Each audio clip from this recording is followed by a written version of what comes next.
My older sister didn't congratulate me when I got engaged. She warned me, "Don't you dare get married before me." When my save the dates went out first, she didn't cry in private. She tried to ruin my wedding. This is what happens when someone thinks your life is a competition. My older sister didn't congratulate me when I got engaged.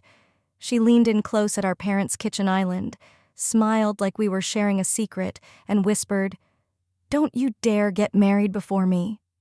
She was smiling when she said it. That's the part people don't understand. Brianna has always been the kind of person who can say something cruel and make it sound like a joke. If you react, you're too sensitive.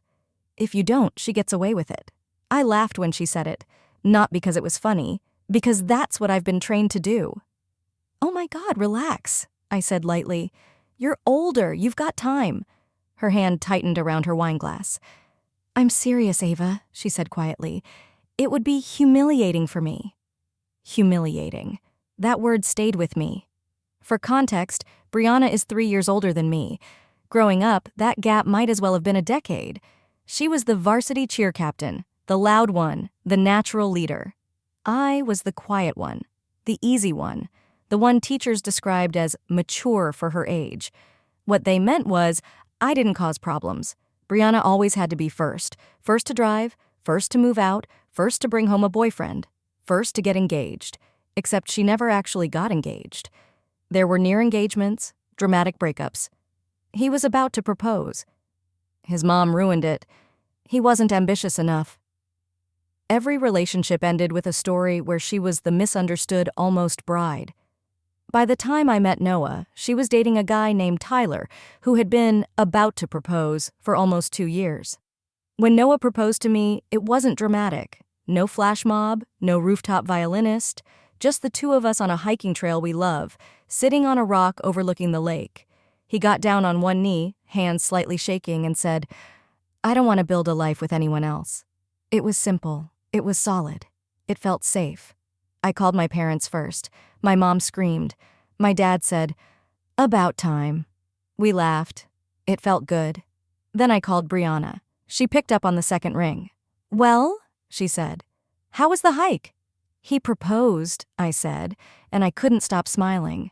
Silence. Not the shocked kind, the calculating kind. "Oh," she said finally. "Wow. Yeah, that's fast." We'd been together 3 years. "It feels right," I said carefully. "Did you guys talk about timing?" she asked. "What do you mean?" "Well," she said, her tone tightening. "Tyler and I have been talking about it. Everyone knows I'm next." Next, like marriage is a checkout line. "Bri, this isn't a competition." "I didn't say it was," she snapped quickly, then softer. "I just don't want people thinking I got passed. Passed. Like I'd overtaken her in some invisible race." That was the first crack. I should have paid more attention. Instead, I did what I've always done. I minimized. "She'll calm down," I told Noah that night. He looked at me over the rim of his glass. "She didn't say congratulations?" "Eventually." He didn't look convinced. Noah doesn't hate my sister, but he sees her clearly. He doesn't have the childhood conditioning that tells him to excuse her. 2 weeks later, we locked in our venue. It was the only Saturday they had left next spring. If we didn't take it, we'd be waiting another year. "We should send save the dates early," Maya said while we were addressing envelopes at my apartment. "People need time." She was right. Noah's family is scattered across 3 states. Flights aren't cheap, so we ordered them.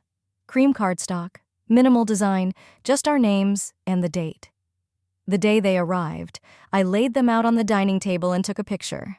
I posted it with a simple caption, "Save the date." Within minutes, the comments started rolling in. "So excited! Finally! About time!" And then my phone rang. "Brianna." I answered, already knowing. "How could you?" She said no hello. "Hi to you too." "You sent them already?" "Yes." "You didn't even ask me." "Ask you what?" "If it was okay." I actually laughed. "You don't get to approve my wedding timeline." Her voice rose immediately. "This is exactly what I was afraid of." "What were you afraid of?" "That you'd do this. That you'd make me look pathetic." I felt my chest tighten. Your relationship status is not my responsibility. You knew Tyler and I were working through things. Working through what? He hasn't proposed. That's not your business. But my wedding is? Silence crackled through the line. Then the tears started. Loud, performative, sharp inhales and shaky exhalations. You always do this, she sobbed. Do what? Make everything about you. I stared at the wall. This is my engagement. You could have waited. For what? For me. There it was. I'm not postponing my life until you feel secure, I said quietly. Her crying stopped instantly. You are so selfish. And there it was, the word she uses when she doesn't get her way. I'm getting married, I said. That's not selfish. You're humiliating me in front of everyone. How? People are going to think I couldn't lock it down. Lock it down, like men are livestock. I closed my eyes. This is not about you. It always is, she snapped. That's when I realized something I should have understood years ago. In Brianna's mind, everything is about her. Every milestone is either validation or threat. And my wedding was a threat. She hung up on me. 10 minutes later, my mom called. Your sister is hysterical, she said immediately. About? You sending those cards? Mom. She feels blindsided. It's my wedding. I know, sweetheart, she said gently. But maybe you could slow down a little? Just give her space? There it was again. Make yourself smaller so she can feel bigger. I'd done it my whole life. Let her pick the restaurant. Let her choose the vacation dates. Let her talk over me at family dinners. But this wasn't a dinner reservation. This was my marriage. I'm not changing the date, I said. My mom sighed. I just don't want drama. Neither did I. But drama tends to follow people who can't stand not being center stage, and the save the dates hadn't even fully hit mailboxes yet. The real meltdown hadn't started. The first save the dates landed on a Monday. By Wednesday, Brianna had posted a black and white selfie on Facebook with the caption, "Some people will do anything for attention. Timing says a lot about character." No names, no tags, but the comments filled in the blanks. You deserve better. Your time will come. Stay strong. She liked every single one. I didn't respond publicly. I didn't comment. I didn't react. But I screenshotted it. Something in me had shifted. Before, I would have called her immediately, begged her to take it down, reassured her she mattered. Now I just documented. No one noticed. You're done explaining yourself, aren't you? He asked that night while we were going over catering options. I'm tired of apologizing for existing. He nodded slowly. Good. 2 days later, she showed up at my dress appointment, uninvited. I'd told Mom and Maya the time and location. That was it. When I walked out of the fitting room in the third dress, I saw her sitting on the velvet couch like she owned the place. Cream blazer, perfect hair, tight smile. Oh, she said, tilting her head. That's bold. Maya's jaw tightened. I didn't know you were coming, I said evenly. Well, she replied, crossing her legs, I figured as your older sister I should make sure you don't embarrass yourself. The consultant looked uncomfortable. It's beautiful, Maya said firmly. Brianna waved her hand dismissively. It's a little desperate, don't you think? Like you're trying too hard. There it was again, desperate. I stepped down from the platform slowly. This is my appointment, and I'm your sister, which doesn't give you veto power. She stood up. I'm trying to help you. People already think you rushed this. Who is people? She hesitated. Friends. Name one. She didn't. Instead, she shifted tactics. You know what? Wear whatever you want. It's not my wedding. That line was poison disguised as permission. After she left, the consultant whispered, Is she always like that? Maya answered before I could. Yes. That night, I password protected every vendor. Venue, catering, florist, photographer, no changes without a code. It felt dramatic. It wasn't enough.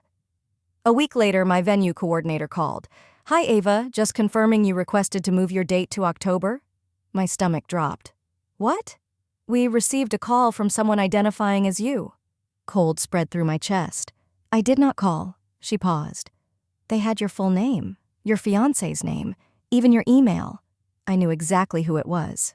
Please note in your file, I said calmly, that only written requests from my email address are valid, and add a verbal password. When I hung up, my hands were shaking, not from fear, from clarity. She wasn't spiraling, she was strategizing. I called her immediately. "What did you think you were doing?" She didn't pretend. "I was seeing if you'd reconsider." "By impersonating me?" "You're being dramatic. You tried to move my wedding. You're being selfish. That's not an answer." Her tone sharpened. "You're bulldozing me. I'm living my life. You knew I wasn't ready for this." "For what?" "For you to get married before me." There it was again, the core wound. "You don't own the concept of marriage. I'm the older sister. That's not a crown. You don't understand what this does to me socially." "Socially. Not emotionally, not relationally. Socially. It makes you look—" "What?" I pressed. She didn't answer. "You care more about how it looks than whether I'm happy." "That's not fair." "What's not fair is you trying to sabotage my wedding." "I didn't sabotage anything. You impersonated me. I was trying to protect you from making a mistake." That's when it clicked. In her mind, if she could delay it, she could catch up. If she could buy time, she could win. "Is Tyler even proposing?" I asked quietly. Silence. Then, bitterly, "That's none of your business." But it was. Because that was the engine behind all of this. Her timeline had stalled. Mine hadn't. "You're not mad at me," I said slowly. "You're scared." She exploded. "I am not scared of you. You're scared of being left behind." That did it. "You think you're better than me now?" she shouted. "Because some guy picked you?" "No," I said. "Because I picked someone who picks me back." The line went dead. After that call, she escalated publicly. At a family BBQ 2 weeks later, she arrived in a white sundress. White. At my engagement celebration. My Aunt Carol actually leaned over to me and muttered, "Is she confused about whose party this is?" Brianna made sure everyone saw her tears. She cornered cousins, whispered to neighbors. At one point I heard her say, loudly enough for 3 tables to hear, "I just think it's disrespectful. I'm the older one." Like birth order was a legal contract. When I confronted her quietly near the patio door, she didn't lower her voice. "You are humiliating me," she said, loud enough for my dad to hear. "I'm not postponing my wedding." "You don't care about anyone but yourself." I inhaled slowly. "I care about not being controlled." Gasps. Actual gasps. She turned to the room. "See?" she said, tears flowing instantly. "She thinks I'm controlling." The performance was masterful. If you didn't know her, you'd believe her. But something had changed in me. I didn't rush to comfort her. I didn't apologize. I just stood there. And that seemed to shake her more than any argument, because without my guilt, her script didn't land the same way. Later that night, my dad pulled me aside. "Did she really try to move your date?" I showed him the call log. His jaw tightened. "She's out of line," he said quietly. It was the first time he'd said it out loud. For years, the family had treated her volatility like weather, unpredictable but inevitable. Now it had a name, sabotage. 2 days later, she sent me a text. "If you don't delay this wedding, I will make sure everyone knows the truth." "What truth?" I replied. "That you rushed this because you're afraid of being alone." I stared at the screen. Projection is wild. "I'm not responding to threats," I typed. "It's not a threat, it's a warning." There it was again. Warnings, permissions, conditions. She genuinely believed she had authority over my timeline. And the worst part? Part of me still felt guilty, because I knew she was hurting. I just also knew she was choosing to weaponize that hurt. And something told me the real explosion hadn't happened yet, because the bridal shower was next weekend, and she had RSVP'd can't wait. When Brianna says she can't wait, it's never a good sign. The bridal shower was at my Aunt Carol's house. 40 guests, backyard strung with soft lights, long tables with pale pink runners, champagne flutes lined up like fragile little promises. It should have felt warm. Instead, I felt like I was waiting for a storm cloud to decide where to land. Brianna arrived 20 minutes late. White jumpsuit. Not cream, not floral, white. My Aunt Carol's eyebrow twitched so hard I thought it might detach. Brianna walked in holding a gift bag and immediately scanned the yard like she was assessing stage lighting. "There she is," she said loudly when she spotted me. "The bride." The way she said it made it sound like an accusation. I hugged her because I refused to be the one who creates a scene first. She hugged back stiffly. "You look happy," she said. "I am. Must be nice." She drifted from group to group after that, collecting attention like tips. I overheard fragments. "She didn't even talk to me before picking the date. I just thought sisters were supposed to consider each other. I've been with Tyler longer." At one point, I heard her say, "I guess I just thought I'd be first." Like we were lining up for a roller coaster. I kept smiling, thanking people, opening gifts, but my hands were cold. About an hour in, my mom stood up and clinked her glass. "Let's say something nice for Ava," she said. People cheered. I saw Brianna's shoulders stiffen. Mom gave a sweet short toast about love and partnership and family support. Then Brianna stood up, without being invited. "And as the older sister," she announced, raising her glass, "I'd like to say something too." The air shifted instantly. I saw Noah's jaw tighten across the yard. "Of course," my mom said weakly. "Of course." Brianna smiled, stepping slightly forward so she was centered between tables. "I've always protected Ava," she began, "ever since we were kids." My stomach dropped. Here we go. I've guided her, supported her, made sure she didn't rush into things. A few guests nodded politely. "And when she told me she was engaged," Brianna continued, "I just hoped she'd consider how that timing might affect other people." There it was. Murmurs. I felt heat rising up my neck. "I mean," she laughed lightly, "we all know how these things look, right? When the younger sister jumps ahead." Jumps ahead, like I cut in line. "I just think," she said, voice wavering now, "that family milestones should be handled with respect." Tears. Perfectly timed. "And I'll admit," she continued, dabbing her eye, "it hurt that she didn't talk to me before sending out those save the dates." There it was. Public guilt, public framing. She wasn't yelling, she was performing. "She knows how much this means to me," Brianna added softly. "I just didn't expect to feel replaced." The word hung in the air. Replaced. Gasps from older relatives who love a dramatic word. I stood up slowly, not shaking, not crying, just steady. "Are you done?" I asked calmly.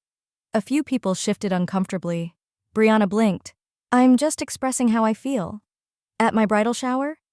"It's family." I walked toward her. I didn't raise my voice. "That's interesting," I said, pulling my phone from my clutch, "because I'd like to express something too." Her face changed. Slightly. I turned to the guests. "I didn't want to do this publicly," I said. "But since my sister chose this setting, let's be clear." I opened my email. 2 weeks ago, someone called my venue pretending to be me and asked to move my wedding date. Murmurs got louder. I held up my phone. The call log came from my sister's number. Brianna's face drained. "That's not—" "I have the confirmation email from the venue asking why I wanted to reschedule."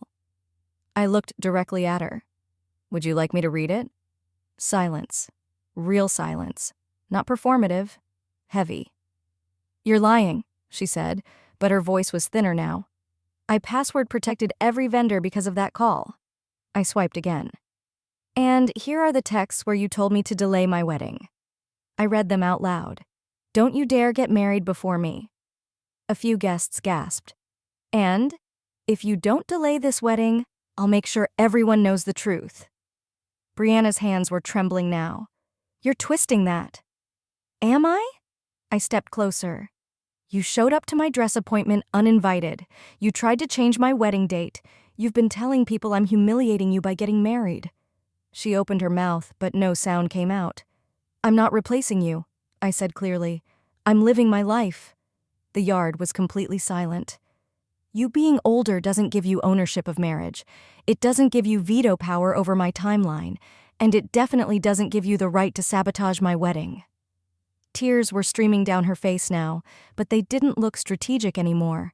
They looked cornered. "I was just hurting," she whispered. "And instead of saying that," I replied, "you tried to control me." Aunt Carol stood up then. "Enough," she said sharply. This is Ava's day. My dad stepped forward too. You impersonated her? He asked Brianna quietly. She didn't answer. That was answer enough. This isn't about age, I continued, softer now. It's about you needing to be first. Her shoulders sagged. I didn't think you'd actually do it, she muttered. Do what? Get married without waiting. There it was, not cruelty, ego. I'm not waiting for you to feel ready for my life, I said. She looked around the yard. The attention she craved had turned, not to her, but against her. The power had shifted. And for the first time in our entire lives, I wasn't the one shrinking to make it easier. I think you should leave, Aunt Carol said firmly. Brianna looked at my mom. Mom didn't move. She didn't defend her. She didn't rush to smooth it over. She just looked tired. Brianna's eyes filled again. You're choosing her, she whispered. I'm choosing not to enable you, my dad said quietly. That was it. That was the moment everything flipped. Brianna grabbed her purse and walked out without another word. No dramatic slam, no final speech, just the sound of heels on patio stones.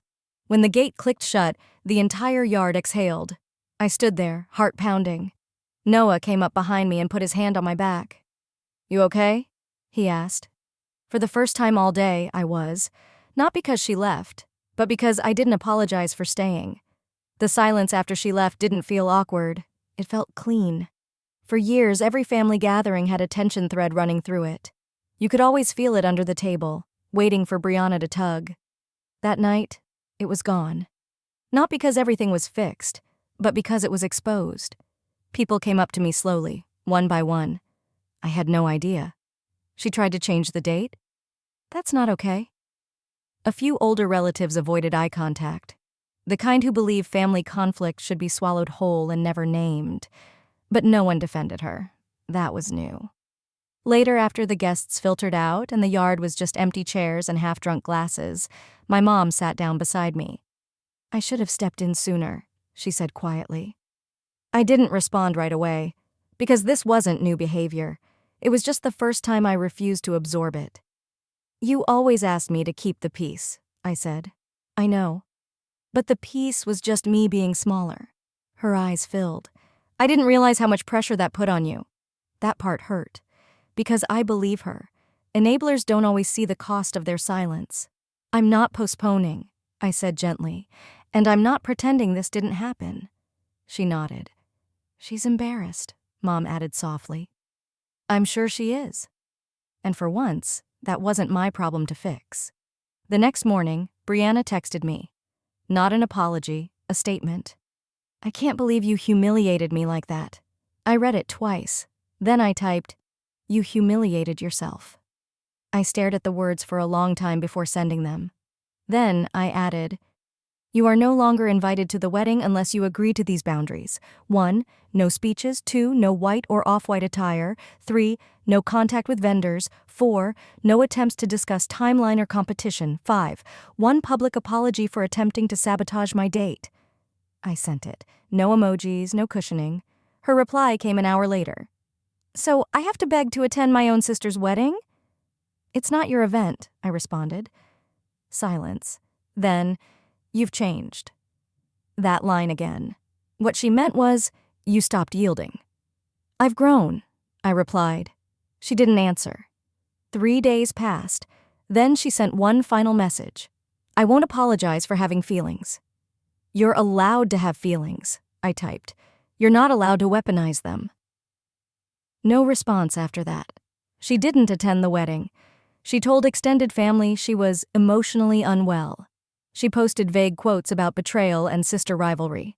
I didn't comment. The wedding went forward exactly as planned. Sunny afternoon, soft wind. Noah's hands steady in mine. When I walked down the aisle, I didn't scan the chairs looking for her. That surprised me. For years, I'd measured my behavior against her reaction. That day, I didn't. When we said our vows, I meant every word. Not just about love, about partnership, about choosing each other without conditions. At the reception, Aunt Carol clinked her glass and said, Here's to a marriage where no one has to shrink. Everyone laughed, but I felt it land.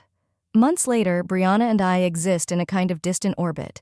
We see each other at major holidays, polite, brief. She doesn't bring up the wedding, I don't either. There was no tearful reconciliation, no "we're closer than ever." Just a boundary. And space. People ask sometimes if I regret doing it publicly, if I wish I'd handled it privately. But here's the thing. She made it public. She wanted the room on her side. She expected me to shrink again. And when I didn't, it wasn't cruelty, it was correction. The power dynamic changed that day. Not because I yelled, but because I stopped apologizing for having a life. I don't hate my sister. I understand her more now. She built her identity around being first, around being admired, around being ahead. When that cracked, she panicked, but her panic didn't entitle her to control me. Birth order isn't ownership. Insecurity isn't authority. And love doesn't require you to dim yourself so someone else can shine. The save the date went out first, and so did the truth. And for once in my life, I didn't fold. That's the part I'm proud of. She wanted to be first. She wanted to win. But life isn't a race, and love isn't a trophy. She thought my wedding would make her smaller. Instead, it exposed her. And for the first time in my life, I didn't shrink to make her comfortable.